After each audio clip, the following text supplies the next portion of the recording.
اعوذ باللہ من الشیطان الرجیم بسم اللہ الرحمن الرحیم. بیان ہے. ترجمہ ہے وَأَتِمُّ الْحَجَّ وَالْعُمْرَةَ لِلَّهِ. اللہ کے لیے حج اور عمرے کو مکمل کرو. مکمل کرنے کا مطلب یہ ہے کہ ایک تو یہ ہے کہ آدمی کے اوپر حج فرض ہے، نصاب کا مالک ہے، اور حج فرض نصاب کا مالک ہونے کا مطلب حج میں یہ ہوتا ہے کہ حج کا نصاب ہے کہ ہر زمانے کے حساب سے وہاں سے آنے جانے کا کرایہ اس کے پاس اس کا انتظام ہو جائے، اور جتنے دن تک وہ اگر حاضر رہیں گے گھر سے تو اتنے دن تک کا خرچ وہ آسانی سے رکھ سکے، کوئی پریشانی نہ ہو.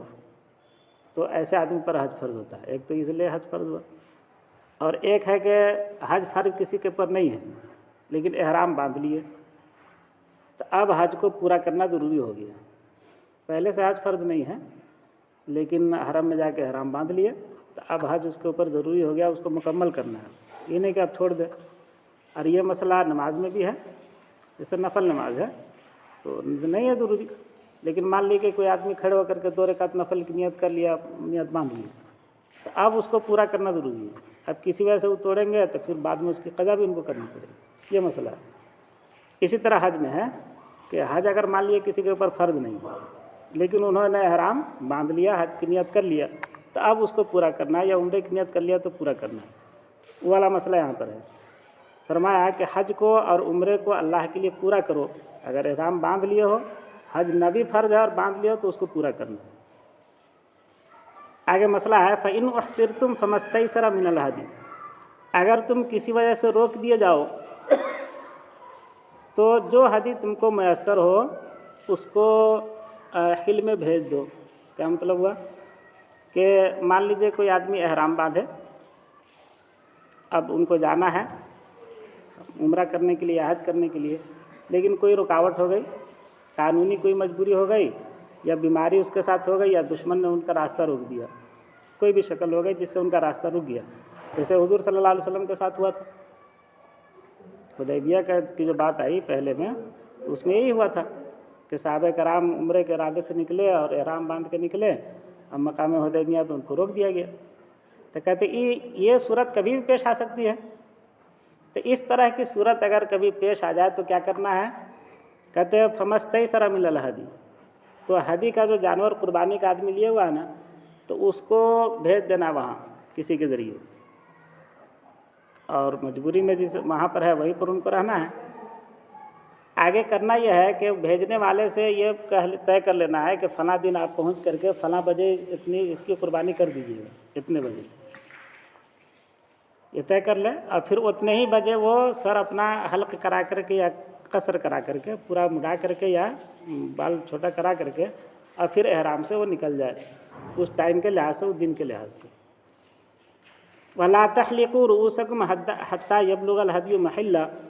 اور اپنے سروں کا حلق نہ کراؤ یہاں تک کہ ہدی اپنے حلال ہونے کی جگہ کو نہ پہنچ جائے، یعنی قربانی اپنے قربان گاہ پر نہ پہنچ جائے. اس کا اندازہ رکھنا ہے، اور وہاں پر یہ ہے کہ یہ تاریخ طے ہوئی تھی اور یہ وقت طے ہوا تھا، انشاءاللہ وہ پہنچ گئے ہوں گے. اب احرام کو کھول دینا ہے اور سر کو مڈا کر کے احرام سے باہر آ جانا ہے. فَمَنْ كَانَ مِنْكُمْ مَرِيضًا أَوْ بِهِ أَذًى مِنْ رَأْسِهِ فَفِدْيَةٌ مِنْ صِيَامٍ أَوْ صَدَقَةٍ أَوْ نُسُكٍ. آگے ایک مسئلے کی بات بتلا رہے ہیں کہ احرام جب آدمی باندھ لیتا ہے نا، تو اب اس کے بعد سر کے بال کو اس کو نہیں کٹانا ہے، سر کا بال نہیں کٹوانا ہے. جب احرام کھولیں گے تو اس کو چھلوائیں گے یا پھر سر کا بال کٹوائیں گے. نہیں، یہاں سے ہم لوگ نیت کر لیا، احرام باندھ لیا، تو ہم جانور کیسے بھیجیں گے؟ مجبوری ہوگی تب نا. ہاں بھائی مجبوری ہے، صحیح، مان مجبوری ہو گیا. کوئی نہ کوئی جانے والے ہوں گے ان کے ہاتھ بھیجیے گا، کوئی نہ کوئی جو جانے والے ہوں گے ان کے ہاتھ بھیجیے گا. جانور کیسے جائے گا؟ پیسہ بھیج دیں گے، جانور کا پیسہ بھیج دیں گے، پیسہ بھیج دیں، جانور لے کے جائے گا. پیسہ بھیجیں گے. مقصد وہاں پر قربانی ہونا ہے، تھوڑا نہیں ہے کہ یہاں کی بکری جائے گی تبھی قربانی ہوگی. وہاں خرید کر کے وہی نہیں جا رہے تھے، یہاں کے جانور آپ لے کے بھی نہیں جا رہے تھے. یہ تو اس کا ہے کہ جو جانور ساتھ لے کے جا رہے ہیں. تو یہ مسئلہ بیان کیا کہ جیسے احرام کی حالت میں بہت ساری چیزیں منع ہیں، تیل آپ نہیں لگا سکتے، خوشبو نہیں لگا سکتے ہیں، بال نہیں کٹا سکتے ہیں، ہے نا. تو مان لیجئے کہ بال نہیں کٹانا ہے، لیکن کسی آدمی کے سر میں تکلیف ہے، زخم ہے، یا جوں بہت زیادہ ہو گیا ہے، تو اب ایسی حالت میں کٹا سکتے نہیں کہ نہیں؟ تو کہتے ہیں ایسی حالت میں کٹا سکتے ہیں. یعنی ایسے بغیر مجبوری کے کٹانا تو گناہ ہے، لیکن مجبوری اگر ہے تو اس کو کٹوا سکتے ہیں، لیکن کٹوانے کے بعد میں فدیہ دینا پڑے گا. کہتے ہیں فمن کان منکم مریضا، تم میں سے جو شخص مریض ہو، او بھی عظم من رأسہ، یا اس کے سر کے اندر کوئی تکلیف ہو، تو ایسی صورت میں بال کٹا سکتے ہیں. گناہ نہیں ہوگا بال کٹانے کا، لیکن اس بال کٹانے کے بدلے میں کیا کیا دینا پڑے گا؟ 3 چیزیں ہیں. ففدیۃ من صیام او صدقۃ او نسک، تو بدلے میں یا تو 3 روزہ رکھنا پڑے گا ان کو، کٹا لیے تو مجبوری میں کٹایا ہے، یعنی تکلیف کی وجہ سے یا جوئی کی وجہ سے بال کٹا لیے احرام کی حالت میں، تو ان کو 3 روزہ رکھنا ہے. او صدقۃ، یا صدقہ دینا ہے. صدقہ کتنا دینا ہے؟ 6 مسکین کو ایک فطرہ 6 مسکین کو یہ دینا ہے. او نسک، یا قربانی پیش کرنا ہے.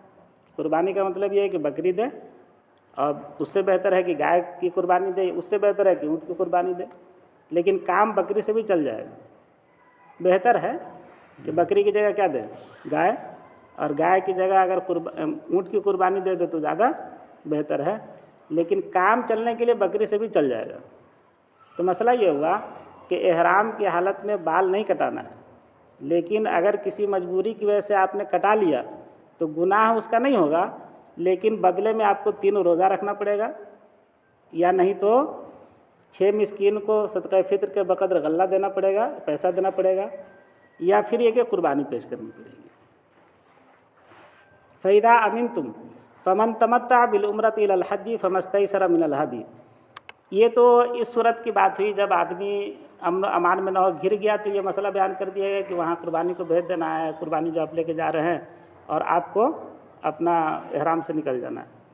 عام حالات میں جب امن ہو، امن کی حالت میں آدمی عمرہ کرنے کے لیے جا رہا ہے، حج کرنے کے لیے جا رہا ہے، تو حج کی 3 شکل ہوتی ہے، 3 طرح کا حج ہوتا ہے. ایک حج ہوتا ہے حج افراد، اور ایک ہوتا ہے حج قران، اور ایک ہوتا ہے حج تمتع. حج افراد کا مطلب یہ کہ صرف ایک حج کرنا ہے، اس کے ساتھ عمرہ کی نیت نہیں، عمرے کا احرام نہیں، تو اس کو بولتے ہیں حج افراد، ہے نا. آدمی گیا اور حج کیا، حج کے جو افعال وعدہ کیا اور حج کے زمانے میں، اور بس احرام سے نکل گیا اپنا جو اس کا ٹائم ہے، اس کو بولتے ہیں حج افراد. اور ایک ہوتا ہے حج قران، ایک ساتھ حج عمرہ دونوں کا احرام باندھ لیا آدمی، اس کو بولتے ہیں حج قران. اور ایک صورت یہ ہے کہ نہیں، پہلے گئے عمرہ کر لیے، اب پھر حج کے جو ایام آئے تو اس میں حج کر لیے، ایک احرام باندھ کر کے عمرہ کر لیا، دوسرا احرام باندھ کر کے پھر حج کر لیے، تو اس کو بولتے ہیں حج تمتع. تو حج افراد جو ہے نا، صرف حج، ان کے لیے کچھ نہیں ہے، ٹھیک ہے. لیکن جو لوگ حج قران کریں گے یا حج تمتع کریں گے، یعنی حج عمرے کا احرام ایک ساتھ باندھیں گے، یا عمرہ بھی کریں گے اور حج بھی کریں گے الگ الگ احرام میں، تو ان کے لیے مسئلہ یہ ہے کہ ان کو اس کے بدلے میں 10 روزہ رکھنا پڑتا ہے. 3 روزہ تو وہیں رکھنا ہے حج کے ایام میں، 9 ذی الحجہ تک، یعنی 10ویں ذی الحجہ سے پہلے، اور 7 روزہ جو ہے لوٹ کر کے آنے کے بعد کبھی بھی وہ اپنے سہولت کے حساب سے رکھ سکتے ہیں. جانور قربانی نہ دیں گے تب نہ، جانور قربانی نہ دیں گے تب نہ. اس میں بات آ رہی ہے کہ یا تو یہ کرنا ہے، یا پھر یہ کہ قربانی دینا ہے، قربانی دینا ہے، یا پھر قربانی دینا ہے، یا پھر روزہ رکھنا ہے. جی قربانی دینا ہے یا نہیں تو پھر روزہ رکھنا ہے. ایسے آدمی کے لیے جو حج تمتع یا حج قران کر رہے ہیں دونوں ایک ساتھ، تو ان کے لیے اسپیشل ایک قربانی ہے. اور اگر مان لیجیے قربانی کی ان کی حیثیت نہیں ہے تو پھر 10 روزہ رکھنا ہے، جس میں 3 روزہ وہیں رکھنا ہے اور 7 روزہ واپس آ کر کے رکھنا ہے، جو قربانی نہیں دے سکتے ان کے لیے. اسی طرح ایک مسئلہ یہ ہے کہ یہ جو مسئلہ ہے نا حج تمتع اور حج قران والا، کہ ایک ساتھ حج عمرے کا احرام باندھے یا پھر جا کر کے عمرہ کر کے پھر حج کر لے، تو یہ ایسے لوگوں کے لیے ہے جو حدود حرم سے باہر رہتے ہیں، جس کو آفاقی بولتے ہیں۔ آفاقی کا مطلب یہ ہوا کہ حرم کے جو حدود ہے اس کے باہر کے جو لوگ ہیں، جیسے انڈیا کے لوگ ہیں یا پوری دنیا کے جو لوگ ہیں وہ سب آفاقی، ان کے لیے مسئلہ ہے۔ جو لوگ پراپر وہاں کے رہنے والے ہیں حرم کے، تو ان کے لیے اس طرح حج کرنا درست نہیں ہے، یعنی حج تمتع یا حج قران، یعنی حج کے زمانے میں ان کے لیے عمرہ درست نہیں ہے، وہ صرف ایک حج کر سکتے، عمرہ نہیں کر سکتے وہ۔ اور اس کی مصلحت علماء نے یہ بتلایا ہے کہ چونکہ وہ تو حدود حرم میں رہتے ہیں، ان کے لیے تو آسانی ہے، کبھی بھی جا کے عمرہ کر سکتے ہیں، لیکن جو لوگ باہر سے آئے ہوئے ہیں تو ان کو زیادہ سے زیادہ طواف کا موقع ملنا چاہیے۔ تو عمرے میں تو یہی نا کہ طواف کر لیا، صحیح کر لیا، عمرہ ہو گیا۔ تو اس مصلحت سے جو باہر کے لوگ ہیں ان کے لیے یہ رکھا گیا آپشن کہ وہ عمرہ بھی کرے اور حج بھی ساتھ کرے، لیکن جو لوگ حدود حرم میں رہنے والے ہیں وہ صرف حج افراد کریں گے، یعنی تنہا حج کریں گے، عمرہ اور حج کو ایک ساتھ جوڑیں گے نہیں۔ لیکن جو لوگ حج عمرہ ایک ساتھ کریں گے ان کو قربانی پیش کرنا ہے، یا نہیں تو 10 روزہ ان کو رکھنا ہے، یہ مسئلہ اس میں۔ کہتے فَإِذَا أَمِنْتُمْ، جب تم امن کی حالت میں ہو، کوئی دشمن نہیں روکا، کوئی قانونی مجبوری نہیں ہے، آپ آرام سے گئے حج کرنے کے لیے، تو کیا کرنا ہے؟ فَمَن تَمَتَّعَ بِالْعُمْرَةِ إِلَى الْحَجِّ فَمَا اسْتَيْسَرَ مِنَ الْهَدْيِ، تو جو شخص حج کے ساتھ عمرہ بھی کرے تو اس کو ہدی پیش کرنا ہے۔ ہدی کا مطلب قربانی پیش کرنا ہے۔ فَمَن لَّمْ يَجِدْ فَصِيَامُ 3 أَيَّامٍ فِي الْحَجِّ وَسَبْعَةٍ إِذَا رَجَعْتُمْ، اور جو شخص قربانی کا جانور نہ پائے، یعنی اتنی استطاعت نہیں کہ قربانی کر سکے، فَثَلَاثَةُ أَيَّامٍ فِي الْحَجِّ، تو حج کے دن میں 3 روزہ رکھنا ہے، وَسَبْعَةٍ إِذَا رَجَعْتُمْ، اور 7 روزہ رکھنا ہے جب تم واپس آ جاؤ، یعنی حج کے ایام کو ختم کرنے کے بعد جب واپس آ جائے تو پھر 7 روزہ رکھنا ہے۔ تِلْکَ عَشَرَةٌ کاملہ، یہ کل 10 ہوئے، 10 روزے ہو گئے۔ کہتے ذَلِکَ لِمَن لَّمْ يَكُنْ أَهْلُهُ حَاضِرِ الْمَسْجِدِ الْحَرَامِ، یہ مسئلہ ان لوگوں کے لیے ہے جو مسجد حرام، جن کا گھر مسجد حرام میں نہیں ہے، یعنی حدود حرم میں جن کا گھر نہیں ہے ان کے لیے مسئلہ ہے، یعنی حج کے ساتھ عمرہ کرنے والا۔ جو لوگ حدود حرم میں رہتے ہیں وہ صرف حج کریں گے۔ کہتے واتقوا اللہ، اللہ سے ڈرتے رہو، وَاعْلَمُوا أَنَّ اللَّهَ شَدِيدُ الْعِقَابِ، اور خوب یاد رکھو اللہ تعالیٰ سخت بدلہ لینے والا ہے، سخت سزا دینے والا ہے۔ اگر کوئی گڑبڑی ہوگی اللہ کی فرما برداری میں اور اللہ کے حکم کو اللہ کا حکم اگر ٹوٹے گا تو اللہ تعالیٰ اس کا سخت حساب بھی لینے والا ہے۔ الحج اشہر معلومات، حج کے چند مہینے متعین ہیں، ایسا نہیں ہے کہ پورے سال آپ کبھی بھی حج کر لیں، متعین مہینہ ہے۔ شوال ہے، ذوالقعدہ ہے، ذی الحجہ ہے، شوال سے اس کے افعال شروع ہوتے ہیں اور ذی الحجہ میں جا کر کے ختم ہوتے ہیں۔ جو مین افعال ہے وہ تو 2-3 ہی دن کے ہوتے ہیں، انہیں ایام میں آپ کو حج مکمل کر لینا۔ فمن فرض فیہن الحج فلا رفث ولا فسوق ولا جدال فی الحج، تو جو شخص ان مہینوں میں اپنے اوپر حج فرض کر لے، حج فرض کر لے کا مطلب حج کی نیت سے نکل جائے اور احرام باندھ لے، تو کیا کیا ان کو نہیں کرنا ہے؟ فلا رفث، تو کوئی فحش کام نہ کرے، ایک، ولا فسوق، اور نہ کوئی گناہ کا کام کرے، ولا جدال فی الحج، اور نہ حج کے درمیان کوئی کسی سے جھگڑا لڑائی کرے۔ یہ حکم ہے قرآن میں۔ لا رفث، فحش کام نہ کرے۔ فحش کام میں ہر وہ کام شامل ہے جو ایک مرد ایک عورت سے کرتا ہے، اس میں جو ہے نا فحش مذاق بھی شامل ہے۔ اگر منہ سے ہی صرف فحش مذاق کیا تو وہ بھی اس میں شامل ہے، یہ بھی منع ہے۔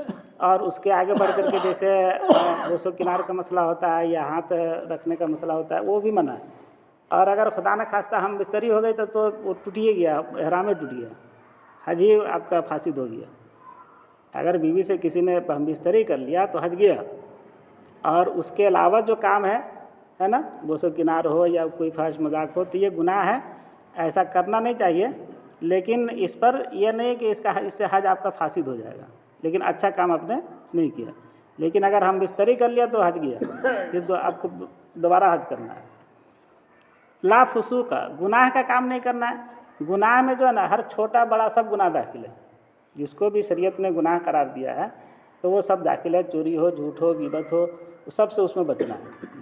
ولا جدال فی الحج، اور حج کے اندر لڑائی نہیں کرنا ہے۔ خاص طور پر اس کا اس لیے بھی حکم دیا گیا کہ چونکہ ایک بھیڑ ہوتی ہے اور سب افعال بھی اس کے ایسے ہے کہ دوڑنا ہے نا، طواف میں بھی تیز چلنا ہے، اور کیا نام ہے اس کا، یہ سب صحیح بین صفا والمروہ میں تو دوڑنے کا بھی، پھر کنکڑی مارنا، تو اس میں ایک دوسرے سے ٹکرانے کا، ایک دوسرے سے اس کا بہت خدشہ رہتا ہے. تو اس لیے خاص طور پر قرآن نے کہا ہے کہ ایسے موقع سے صبر سے کام لینا چاہیے آدمی کو. آپ بہت بڑا عمل کرنے گئے ہیں تو دل بھی تھوڑا سا بڑا رکھنا پڑے گا. لا جدال فی الحج، حج کے دوران آپ کو لڑائی جھگڑا نہیں کرنا ہے. کہتے ہیں ما تفعلوا من خیر یعلمہ اللہ، جو بھلائی تم کرو گے، جو نیکی کا کام تم کرو گے، اللہ اس کو جانتا ہے. فتزودوا فإن خیر الزاد التقوی، اور زاد راہ لے لو، اور بہترین زاد راہ اللہ کا ڈر ہے، تقوی ہے. یہ بات خاص طور پر اس لیے کہی گئی کہ حج کرنے آدمی جائے نا تو اپنا مطلب خرچہ ورچہ لے کر کے جائے. ہوتا تھا اصل میں یہ کہ اس زمانے میں پورے عرب سے لوگ حج کرنے کے لیے آیا کرتے تھے، تو خاص طور پر یمن کے لوگ جو حج کرنے کے لیے جاتے تھے نا تو وہ ایسے ہی نکل جاتے تھے اللہ بھروسے. اب نکلنے کے لیے نکل گئے اور وہاں جا کر کے مکہ میں لوگوں سے بھیک کے طور پر مانگا کرتے تھے، سوال کیا کرتے تھے. تو اسلام نے کہا کہ نہیں، یہ طریقہ ٹھیک نہیں ہے. توکل کا یہ مطلب نہیں ہوتا ہے کہ آپ بغیر اسباب کے نکل جائیں اللہ کے بھروسے پر، پھر دوسرے کے سامنے ہاتھ پھیلاتے رہیں. توکل کا مطلب ہے کہ اپنا لے کر کے نکلیے، پھر کوئی ایک شکل پیدا ہو گئی تو ایک الگ مسئلہ ہے، لیکن اپنا لے کر کے چلنا، پھر اللہ پر بھروسہ کرنا، یہ اصل بھروسہ کرنا. تو اسلام نے اس طرح کی چیز کو، جیسے ہوتا نا یہاں ہندوستان میں جوگیوں کا، کچھ لوگ جوگ یہ کرتے ہیں اور ایسے نکل گئے خالی، اور دکشنا پر ان کا دھیان رہتا ہے کہ دکشنا ملے گا تو پھر اس میں ہم اپنا کام چلاتے رہیں گے. اسلام نے کہا کہ نہیں، یہ طریقہ ٹھیک نہیں. اپنا اسباب اپنے پاس رکھیے، پھر نکلیے اور پھر اللہ پر بھروسہ کیجیے. وتزودوا، اور زاد راہ لے لو. فإن خیر الزاد التقوی، اور سب سے بہترین زاد راہ تقوی ہے، اللہ کا ڈر، اللہ کا خوف. اور اس میں یہ بات بھی شامل ہے کہ آدمی بلا وجہ کسی سے نہ مانگے، یہ بھی تقوی کے خلاف ہے. تو فرمایا کہ بہترین زاد راہ تو تقوی ہے، تو اللہ کا ڈر، اللہ کا خوف دل میں رکھے، اور جو ساز و سامان کی جس کو ضرورت ہے، جو اس کی ضرورت کی چیز وہ بھی لے کر کے حج کے لیے نکلے. واتقونی، اور مجھ سے ڈرتے رہو، یا اولی الالباب، اے عقل والو. قرآن کہتا ہے کہ ہمارا ڈر پیدا کرو. اگر واقعتاً عقل ہے نا، سمجھداری ہے، تو پھر میرا ڈر پیدا کرنا پڑے گا. اللہ کا ڈر اگر پیدا ہو گیا تو صحیح معنوں میں عقل مند ہے، اور نہیں تو پھر وہ کہیں کا نہیں ہے، نہ اس دنیا کا نہ اس دنیا کا.